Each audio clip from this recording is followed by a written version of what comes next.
We're back, another AV Jam. We're back in the groove now, and we put a shout out to get some superb guests. And God, we didn't need the shout out for you, Derrick. We would have invited you as soon as we found a good reason. We're honoured to have you, my friend. We really, really are. And what we want to talk to you about today is the evolution of service, because when we're on AV in the AM, we quite often start agreeing. So we might agree today on when Chris brings up the service topics. And what I wanted us to focus on was the evolution of service. Back in those that are old enough, the V26 Tamberg days, everyone built their service model and replicated Tamberg V26, V27, and wrapped their own service model around that. And with the AVIT argument that I know you're big in, Kev, ITIL became more important than ever, and those ITIL requirements. And where we are now, as I see it, is this kind of a mishmash of managed service, AV as a service, on-site, remote. And there you've got the problems in the world. So what have we got to do to thrive and survive, having moved through all those evolutions? What's the next step? We'll start with you, Derrick, as our very honoured guest. What do you think we've got to do next in AV to thrive and survive in service? I mean, you brought up evolution as a key component to it, but we have to tie into what's actually happening in the world. I mean, services from either provided services of cloud-based, subscription-based services to actually taking care of customers and everything else like that is kind of what's easily taken care of right now and the way the world is. I mean, going to site in most places is not happening, but a lot of companies are working from home, working remotely, et cetera. So providing those additional support services and those structured services and webinars and event planning and structure and everything else like that are all avenues where we have people who can do that, across the AV landscape. And, it's something we can pivot to. I know that's a semi overused word right now, pivoting to something else, but at the same token, it's kind of what we need to do. So foundationally, this is a great time to start building up those services, building up an ITIL stack, building up the capabilities of moving from, the design phases of services to actually transitioning them into operational type scenarios where you can then turn them into lifecycle run rate type services. If you started building now because of the pandemic, you're too late. Am I being a bit too brash there, guys? See, I think if you think just AV alone, AV of old, AV service of old, as Derrick said, it's going to site, it's doing some physical work. I think for a lot of, especially AV integrators and resellers who are doing traditional AV, it's not even about their service desk pivoting to do something different. It's their whole business pivoting. At which point, maybe they were too late because nobody had any time to get to grips with, I hate the phrase, the new world. You just had to be in it almost. We've all seen it with the amount of people that unfortunately their businesses have closed down. Sectors of different industries have literally shut down overnight. Nobody had the time, did they?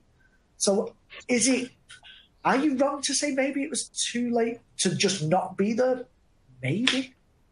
I don't think to be honest, I don't think it's ever too late. Google as a search engine was the 23rd or 24th search engine in the world. It wasn't exactly, the first to come up with the idea, but it's the execution of it, the structure, the foundation, what you can provide. That is something you can start at any moment and no matter where you are. The problem I think that I see is everybody tries to go too broad initially. So they try to provide everything without going, hey, you know what? We're really not ready here. So let's provide this. Let's provide this better than anybody else. And while we're providing this better than anybody else, let's start growing this. We may have to take a step back. We may have to kind of restructure some things and refigure out foundationally, but what we don't have is, the ability to deliver this at a high enough level where customers will come back, or we're not going to be refunding money, or we're not going to be doing all those other things. But we can do this portion of services incredibly well at a top-notch level. And if we can do it at a top-notch level, okay, that's going to grow us, and that's going to provide us the baseline for these other services and these other growth into other services and everything else like that. Because I'm going to say right now, nobody has it completely figured out from a services perspective.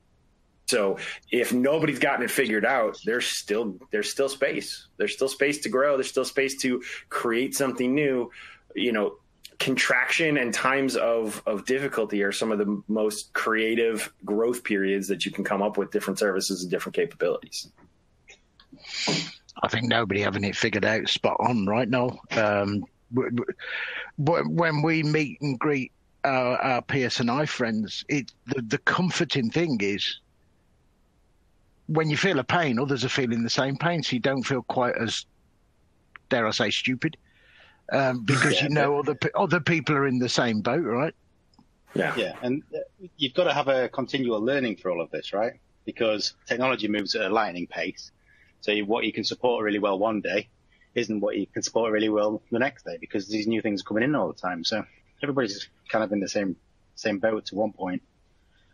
And especially right now too, with software companies having basically no other thing to support but software. Look at the pace of releases from Teams and Zoom and Cisco and everybody. Like, they don't have to support devices as much, so now they can just focus on feature after feature after feature after feature and just kind of pushing it so fast that keeping up with it is a full-time job. Yeah, completely.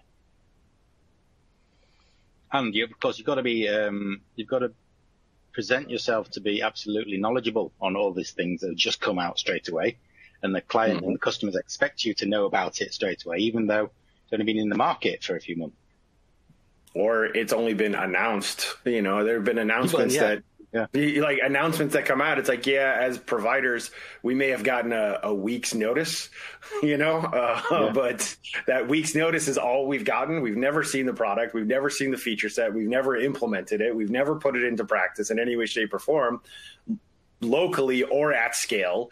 And by the way, the advertisement goes out, and here's all your customers coming in asking, hey, I really like this feature. Can you implement it? And it's, you kind of have to be as on top of it as you possibly can be, and then constantly learning. You constantly have to read and learn and find things that help you kind of compound that knowledge across stuff.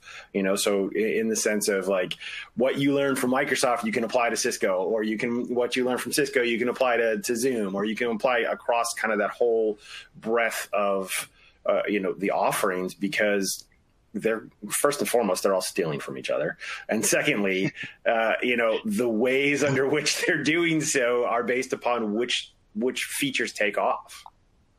Yeah, completely. But as well, because as you said, that's been an evolution in itself, even back with hardware and tin and a new version of a switcher or a VC codec. Everything seems to drop, and manufacturers have always been the same, that the roadmap that they'll even give us, roadmap is great, but we can't get our hands on kit until the customer can buy the kit half of the time as well. So for what you learn over the years, and as Jay said it, when we talk to people, when we meet with PSNI or even the AM, I never knew until then that people were going through the same pains as everybody, because it was a case of, well, what do? Do you just spec it? Do you just sell it and pray and hope? And then you learn, you know what, I need the test benches. I need the time to be able to do this. But everybody's kind of evolved at the same rate sometimes, because we're all really in the same boat. It's a great point, Kev. The communities, the social communities and in real life communities that we've got part of have helped bring down some walls, dare I say, of knowledge and information sharing. That I've been in this industry a few years, and the sharing that I see at the minute is like something I've never seen before, and I enjoy it. It's pretty amazing to see how things have changed. Before, you would never consider having deep discussions about the pains that you're going through with your competitors in an open landscape or open market area, and everybody kind of commiserating on what is good, what is bad, and all that other stuff. And that's changed dramatically, and to the point where it hopefully some of the stuff that we all have hoped for the industry and for our world, our little part of the world, can actually grow because of this. Finally, instead of it being like, one step forward, two steps back, we can actually hopefully kind of move the needle a little bit actually this time, because everybody is talking and everybody's talking about where they have the same pain and where the problems, arise. So it's pretty amazing. It's pretty amazing to watch. And I think part of it obviously is everybody's at home and everybody's just going stir crazy to have some level of conversation about some of this stuff. So they're opening up, I mean, we have to at least recognize that portion of it. You notice with that as well, though, that I think, and it could just be because in the US, some companies just stick to state, but Americans are a lot more open than Brits. It's always still feels that in the UK, that competition, especially between integrators, isn't competition sometimes. It's sheer hatred. We can go to trade shows and you'll see some competitors. Some of them are really great. I get on with a lot of them.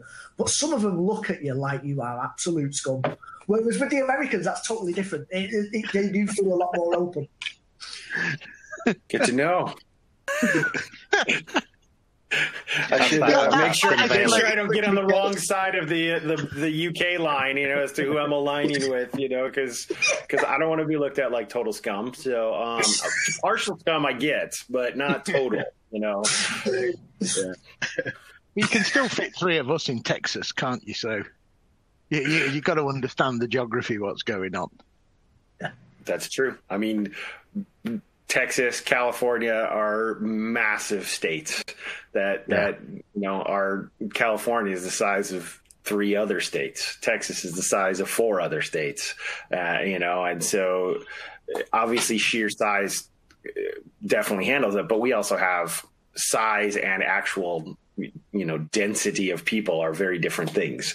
So certain states are very, very big or bigger, but have like a quarter of the people of states that are smaller, just based upon what that state does or anything else like that. So there's some of that too, and understanding that where that fits. But at the same time too, there's a lot of, it's a small world. It's a small industry. You're not going to go far. So if you are a complete jerk to somebody, that may not pay off well for you later on. So when you need something, so it's just funny how small of a world it actually is, and how many people and 10 years later, how many things you can talk about with people that you've barely known, but you still have enough of a conversation because of everything that you've dealt with throughout the years. So. Yeah, I think everybody said that on supporting people finding new jobs in these horrid times. So to sort of the last part of this then, getting us back to service rather than Kev's scumbags. I mean, he took us down that path of scumbags. So, I mean, it's, it is a talking point. That is a pretty big talking point as well, because there really are some. We'll do that one next, then, shall we? All right. That's your next show, is all the scumbags I hate in the AV industry. That's the title there as well. We've got it. It's already built, this one. It's going to go. I keep thinking of that episode of The Young Ones where they're scumbag college, aren't they? But anyway. I didn't catch the reference, so I'll just let that go. That's probably a UK thing right there. I'll send it is, definitely. So everyone, get your crystal ball out. I'll start. There's going to be more home workers than ever, and providing service, an audio-visual technology collaboration service, whatever you call us, moving forward is way more about the meeting room now. There's obviously the big spaces. There's going to be a need to support people at home, I see. And I haven't quite wrapped my head around the how. Noel, have you wrapped your head around the how? You no, agree? not at all. But we haven't got our head I around do- it yet. No, I completely agree. And this is the issue, is that we keep coming back to this IT AV sort of thing. We're just coming into IT support when you look at people working from home.